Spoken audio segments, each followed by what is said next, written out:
Hey, welcome back to Anti-King. Today we're starting yet another series with Forgotten 70s Gems. And if you haven't watched, I just put out the first episode of Forgotten 80s Gems, which takes a look at movies that got tossed aside at the height of the slasher wave, which ironically is a great transition for today's particular video, as the movie we're covering, The Town That Dreaded Sundown, contained a lot of those slasher ingredients, and in a lot of minds was largely influential on the genre as a whole. But first I want to talk about what made horror in the 70s so unique.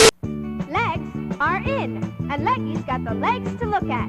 Leggy's got the legs to look at. The early 70s were consumed by the war in Vietnam, and the decade as a whole was rife with economic upheaval. The violent imagery the American people were presented with, coupled with the economic uncertainty that followed post-war economic boom, resulted in outstandingly violent and gory films. Real-world exploitation led to exaggerated portrayals of exploitation, and a world seemingly set to end at any minute at the height of the Cold War gave birth to paranormal masterpieces. This is the decade that gave us classics like The Exorcist and Last House on the Left and Dawn of the Dead. And while those films certainly weren't forgotten by any means, they're indicative of a style of a vision that was common in creative minds as a product of the time. And while the films I'll cover in this series might not have received as much notoriety, I'd even go as far as to say that some of them are even better than their mainstream counterpart. And that brings me neatly into The Town That Dreaded Sundown. Although a 2014 Ryan Murphy sequel remake has brought the name back into the lexicon a bit recently, this movie was completely forgotten about prior. But that's not to say the original was not without controversy.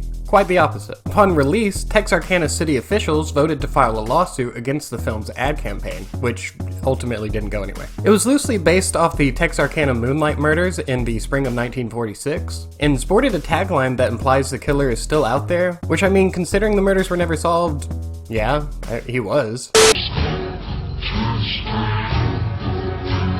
The movie begins with a voiceover that gives us some historical context for what we're about to see. We're shown around our small town setting before being introduced to one young couple in particular, who are then done away with rather quickly by our sack-wearing killer. Or at least we're led to believe so, as we later see during our title sequence that the woman survived and managed to make her way out to a road. By the time they reach her, she's barely alive, and we're introduced to Deputy Norman Ramsey. And if I have one complaint about this movie, it's how slow it moves in these parts. After more lengthy dialogue explaining what we already saw, the police come to the decision to warn kids to stay away from Lover's Lane in case the Phantom strikes again. Just as our narrator picks back up to introduce us to two more characters, Howard Turner and Emma Lou Cook. The narration before the kills makes it feel like an after-school special, and while that may have been seen as a detriment back then, it actually feels really creepy now. Also creepy is that in their introduction, the narrator lets us know Howard is 29 and Emma is 17. Not a detail important to the story, but pretty gross regardless. As Howard and Emma drive off, the narration sets the stage, letting us know that the town had more or less settled in since the attacks at the beginning of the film, and everything was starting to feel normal again. The two original victims both lived, and now it's a rainy Saturday night. Now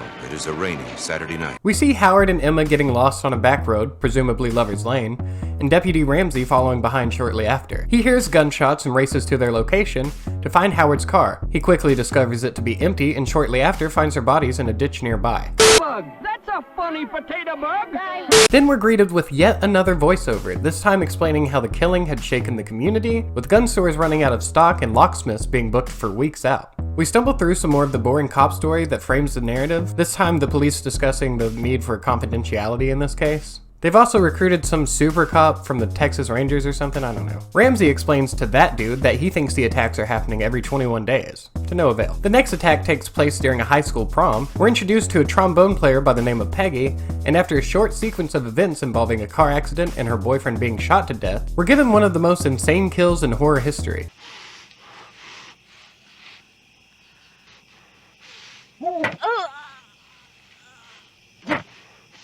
Seriously, what the fuck was that? They later team with a psychiatrist who helps give them a profile on the killer, suggesting he's a highly intelligent sadist in his mid to late 30s. They have this talk in a public diner, however, and some clever direction lets us know that the Phantom heard this whole talk, helping him stay a step ahead. Later, they're told about a man forced to drive to Lufkin at gunpoint and arrest a man named Eddie, who confesses to being the killer. As often happens in real life, though, this was a false confession. And unfortunately so for the next victim we're introduced to, Helen and her husband Lloyd. Lloyd is shot and killed while sitting in his living room, and the aftermath is brutal. This causes Helen to run to the phone and call 911, where she is shot in the face 2 times. Despite her wound, she's able to drag herself through a field into a neighbor's, where the Phantom stalks her with a pickaxe before eventually disappearing into the night. The police department resigns to the fact that they'll never catch the killer, and the movie has a little meta moment where they show the premiere of the movie they're in 30 years later, with a shot of the Phantom's shoes to remind the audience he's still out there. So that was it. That was The Town That Dreaded Sundown. Seems pretty silly by today's standards that something like that would be so controversial, right? But really, these victims' families had a right to feel that way. It's a complicated issue. And for those of you expecting some 70s ultraviolence, sorry about your luck, but don't worry, those videos are coming.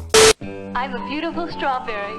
Anyways, thanks for watching. If you haven't yet, please like and subscribe. This week, I've got 2 Horror You Probably Slept On episodes coming out. I got behind on my initial schedule plan, so I'm crunching a ton of stuff into the next few weeks, so heads up for that. This Wednesday is the neurotic thriller Home Sweet Hell, followed on Friday by schlocky Bad Taste Gore Fest, Feast 2. Then Monday, as a follow-up, I'll be doing Feast 3, and the only attempt at a Feast copycat with Creature right after, followed by Tusk that Friday. So yeah, 5 Horror You Probably Slept On episodes in 10 days. But yeah, thanks for watching and stay safe.